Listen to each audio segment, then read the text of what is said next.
Hello, welcome to Zigmatech Learning Hub. I will be your instructor for physics. For this class, we are going to be taking our exercises from Examguide app. If you don't have the application already installed on your device, I will want you to download the app in order to follow along in this class. Examguide is a leading educational app that helps students prepare adequately for various exams like UTME, post-UTME, WEAC, GCE, KCPE, IJMB, JUPEB, KCPE, BECE, JSCE, NCEE, NECO, etc. You can download the app from www.examguide.com or Google Play Store. Please subscribe to our channel and turn on the notification bell and get updated on new videos. Are you ready for this class? Okay, let's get started. Welcome to this topic, concept of matter. We are going to look at the concept of matter in this topic.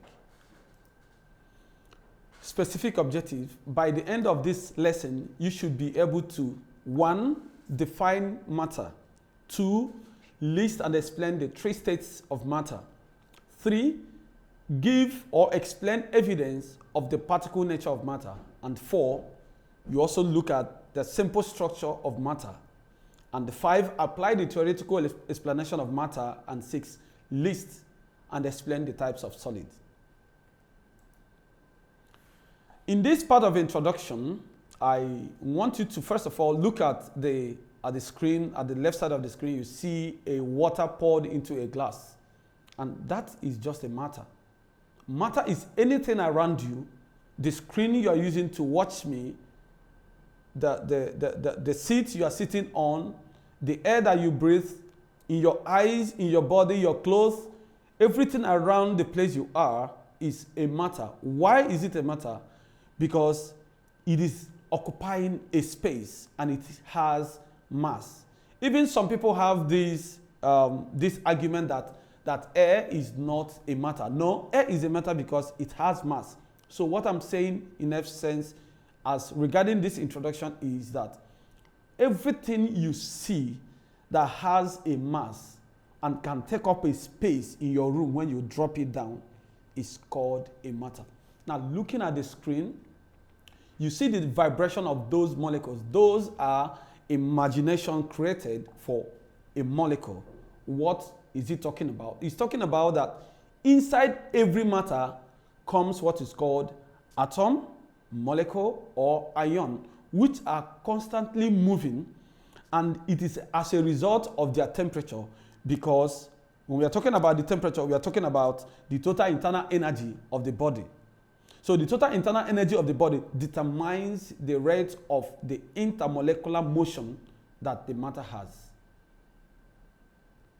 So on the screen, you see the one that is moving more faster. The one at the top right-hand corner is moving faster, and you can see that the temperature has risen to that value. Why? Because the kinetic energy is high. The average kinetic energy of the body is high, and that is why the temperature has increased to that level.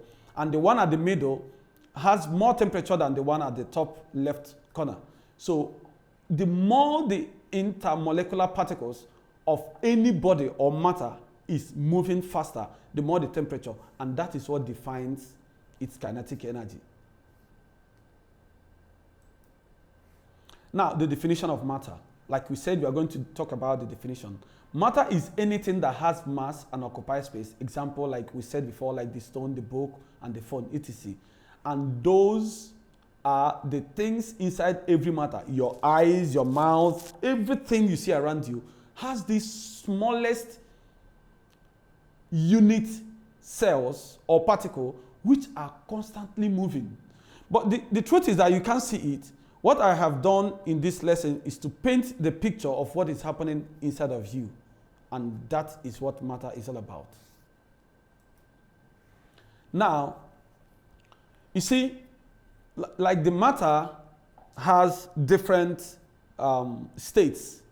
We're also going to look at the states of matter, but then in this particular section, we want to talk about the solid, the liquid, and the gas. Even though that they have come up with a new one which is called plasma, like the flame, the fire, those ones are a different one which is probably beyond the scope of this lesson. But what we are concentrating now is the solid, the liquid, and gas as 3 basic states of matter. That means three basic nature of matter. That means three different ways we can separate all kinds of matter. We can separate matter in different ways. Solid, example, like your phone, like the book, like an iron or a metal.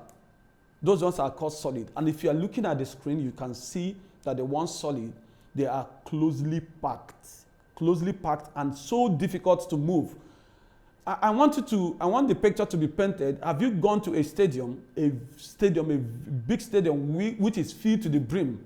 You can see the number of people everywhere packed. That is how solid is arranged. That means the individual molecules or particles of a solid body is closely packed, and that is why if you throw a stone, it rolls, it doesn't pour, because the molecules and the particles are closely packed together. But looking at the liquid, you see they have a little space to move around. And that is why if you pour water on the table and tap it, it can splash because of the arrangement of the atoms on the arrangement of atoms in them. So they can splash, they can pour, like scream, you rub, like oil, like paraffin, anything you call liquid. Their molecules or their atoms are not as closely packed as that of the solid. And when you look at the gas, and that is why when you have perfume, if you spray it at any corner you are at a particular room, it spreads round. Why? Because it is in constant random motion, moving, hitting the walls of the container. Now, this kind of explanation leads to one thing or the other. Like those solid, what makes that solid, as you are seeing it, the force of attraction between the solid particles are heading them closely down so that they don't have space to move apart. They are well held by a strong force, and those forces can be called cohesion or adhesion. We'll talk about later. But what will break this bond or this bond of attraction is the use of heat. Heat is a source that breaks the bond of attraction holding the molecules of a solid together. And what it does is that when you keep heating a solid, for example, the ice block, when you put it and start heating it, you keep heating it, it gets to a temperature called the melting point. When the solid breaks down, the bond holding them together is broken down and they turn to liquid. And the more you heat a liquid, you keep heating a liquid to a particular temperature, when the forces holding them can be broken down and they splash and start turning into vapor, and then they go escape into the atmosphere. So these are the things that happens between these three basic states of matter. Like I said, it can be converted from one state to the other. And this is a little tip of the theoretical explanation of what this matter is all about. So we talk about the cohesion, which is the force of holding the solids together. We talk about the van der Waals forces, which is holding liquid together, which is not enough. Then a particular temperature, like the solid to liquid, is called the melting point. Then that of the liquid to gas is called evaporation point. These are called temperature. For water, the melting point is 0 degree. And then the evaporation temperature or the boiling point is 100 degrees. This is the temperature. These are two basic temperatures that changes from one state to the other. From solid to liquid is 0 degree, while from liquid to gas is 100 degrees. Different substances have different melting points. Okay? Now, like we said, we're not going to spend much time here. We talk about cohesion. The question is, what is this cohesion? What is cohesion? This cohesion is the force of attraction between the molecules of a single substance. For example, the force of attraction between the molecules of a stone or the atoms that make up a stone. That is called cohesion. Then the force of attraction between the molecules of a liquid is not that high. Because see, remember, it's very hard for you to break an iron. It's also very hard for you to break a stone. It's very hard for you to break a knife.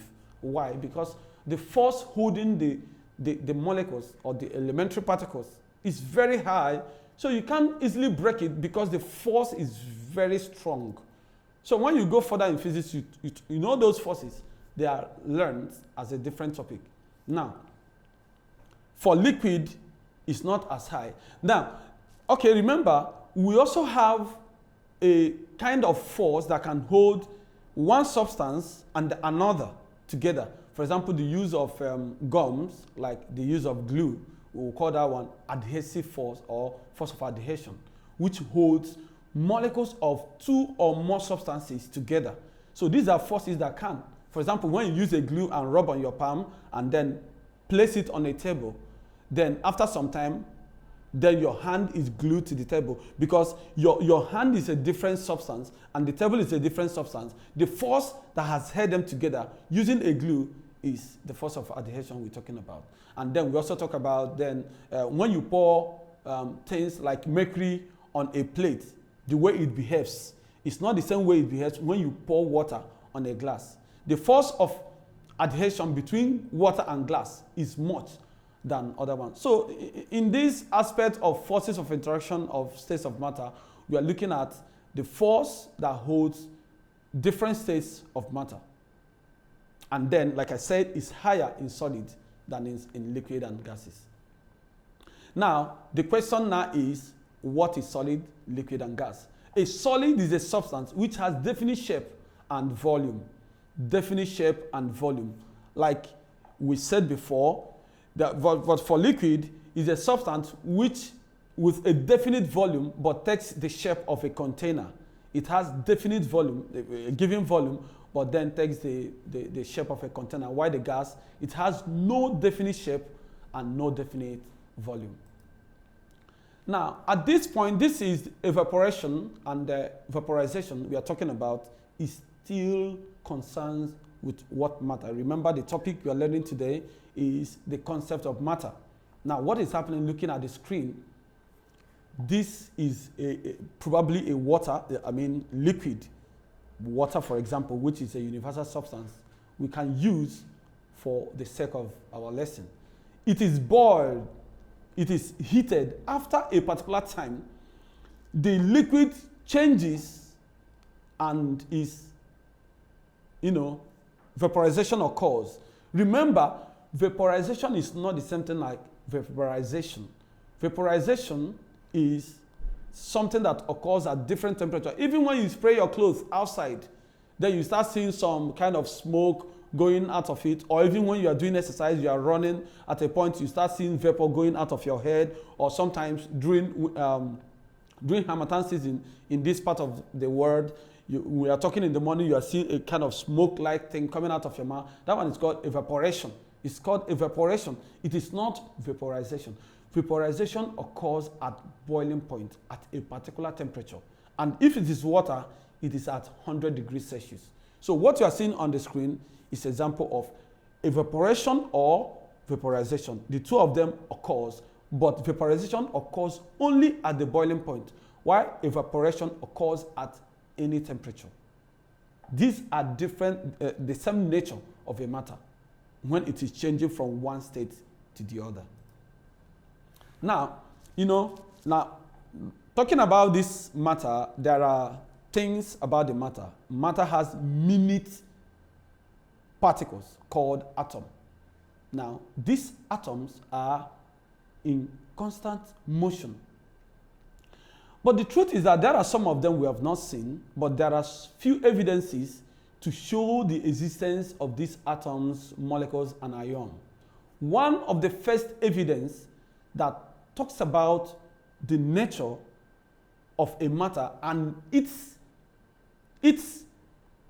constituent, the thing that makes a matter up, the thing that makes up the pen you are using, the thing that makes up the screen you are watching. We are talking about them as atoms and how. One of the evidences that shows the nature of this matter, which has particles inside of them, is a man called Brown, a biologist, a botanist, which carried out an experiment. And after his experiment, it was shown that yes, particles exist, and this is the behavior of particles. And let me tell you, even up till now, scientists have not been able to know what is a particle, but the behavior of particle is what Brownian motion is talking about. What's the behavior?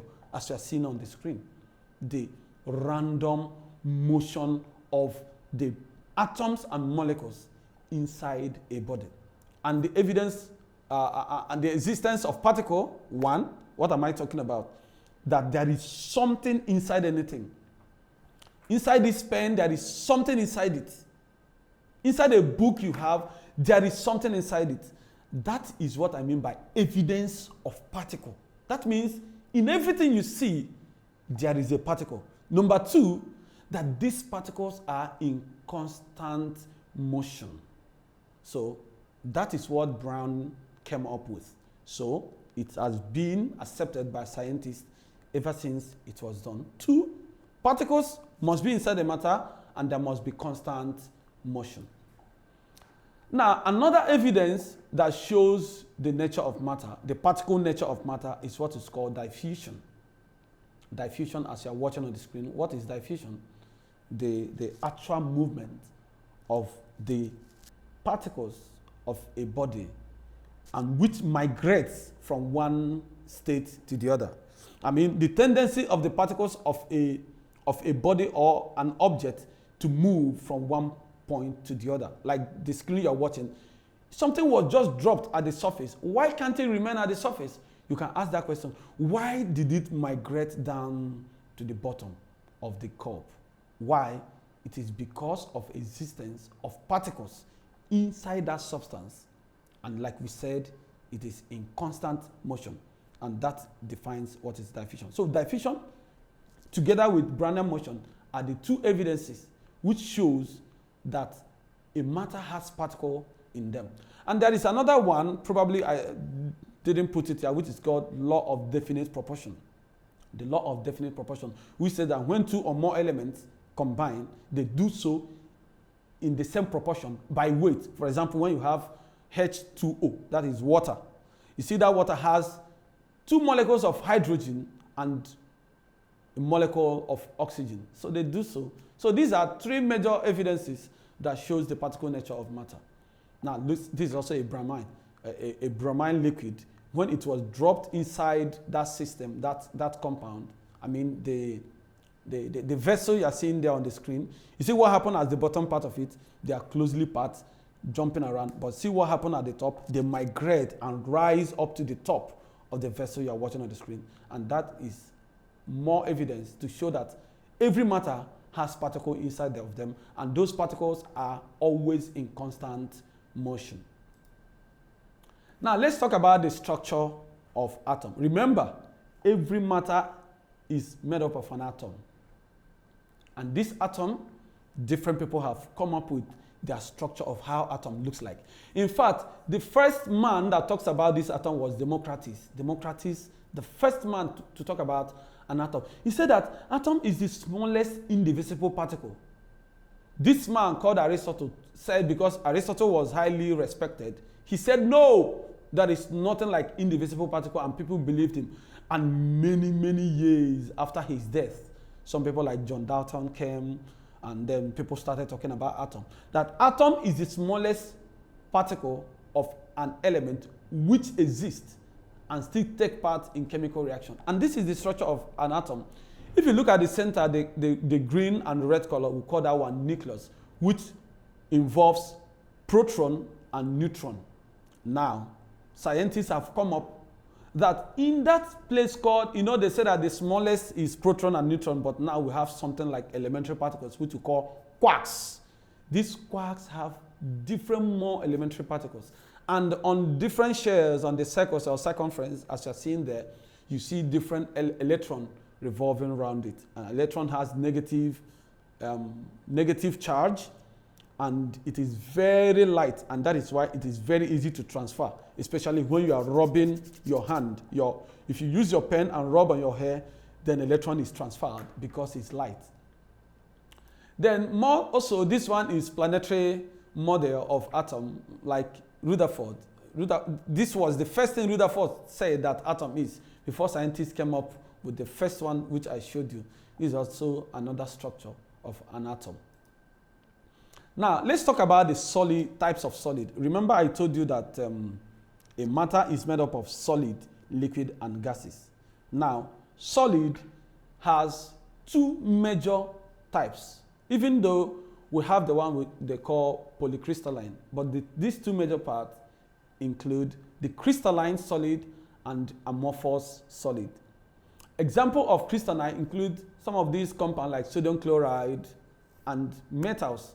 When we're talking about crystalline, we're talking about arrangement of the crystals or unit cells in an order of crystal lattice. But the one we call amorphous example include the glass and the plastics, is a kind of shapeless. It doesn't have crystal. It's not arranged in order. But let's look at a few of them. This is called the crystalline solid. You see the way it's arranged in order in a pattern called crystal lattice. And each of them have what is called crystals, which is the building block of a crystalline. And then they have unit cells. Those things that you look at like balls, we can call them unit cells, which is part of the crystal and the building block. I mean, from which a crystalline is formed. Just like in biology, they say that life started from a unit cells, and then it grows and turns to a big man or a big boy that, as you can see. In the same way in physics, when we're talking about crystal or unit cells, we are talking about the smallest part of it that grows to form any solid you're seeing. Now, there are different types of these unit cells. When we're talking about the unit cells, like I said, the building block, which is part of the crystals. So there are different types of them. One is called the simple cubic crystal. This is the one that is like the Rubik cube. I saw a lot of students trying to play around with a kind of cube called Rubik cube, like a game. That one is called simple cubic crystal. That is the arrangement of a solid in order. Then another one is called body-centered cubic unit cell, BCC. So this one is a kind of crystal such that at the corners has the cells, and then at the center has a cell which is not identical with the ones at the corner. Then the third one is called face-centered cubic unit cell, which is FCC. This one has identical cells at the corner, and then at the faces, maybe at the surfaces, other kinds of cells. We've come to the end of this lesson, but before we go, let's take some exercises from Examguide Learning App. Okay, let's take objective questions. And I'll prefer random. Then let's go to the topic, nature of matter, because we are learning concept of matter. We have to go back and mark it good. Nature of matter. Okay, I have to check it. Fine. Okay, let's get started. All right, we have the first question here. It said, which of the following statements best describe the particles in a solid at room temperature? Now, the first one says, close together and moving randomly. Okay, is it really true according to the question we've just done? Yes, when we talk about solid, it is close together. The particles of a solid is close together, but does it really move randomly? No, it doesn't. For a solid, it does not move randomly. The one that moves randomly is the gas. So this option A is wrong according to this question. Number 2, far apart and moving randomly. No, the one that is far apart and moving randomly is the gas. If you check the lesson. The C part is close together and stationary. Never. There is no way the particles of any solid, liquid, or gas can be stationary. No. According to kinetic theory of matter, the particles are in constant motion. The particles are in constant motion. It doesn't move. It doesn't stay stationary. And the D part, close together and vibrating. Exactly. This is the option, right? This is the option for this question, because when you talk about the particles of a solid, they are close together and they are vibrating about their mean position. They don't move away from each other because of how closely packed that they are. So the option for D. The option for this question is D. Okay, let's go to the next one. It said, which of the statements about molecules of solid and liquid is correct? Now, when we are looking at the solid and liquid, we talked about them. We said that the solid is closely packed and liquid not as closely packed as solid. Now, the first one is they have weak attraction. Remember, when we're talking about the forces of attraction between the solid and liquid, we say that the solid is more strong. So if you say have weak attraction, no. They don't have weak attraction. Have wide separation, no. They don't have wide separation because the one for solid is closely packed. Exhibit random motion, no. I won't say that they exhibit random motion. They don't exhibit random motion. They exhibit vibratory motion. This question is trying to random motion. No. Now, the solid is vibratory. We can also choose. This is the best option for this question. This is the best option for this question. Okay. You can't say it's weak attraction. No, because the molecules of a solid is strongly attracted. They don't have wide separation. No. Exhibit random motion. No, the solid does not have random motion. It is vibrating about their fixed position. D is the option that I choose, and that best describes the question on this topic. Thank you for participating in today's class. You can practice more questions using the Examguide app. The app scores and gives a detailed explanation of all the questions at the end of your practice test.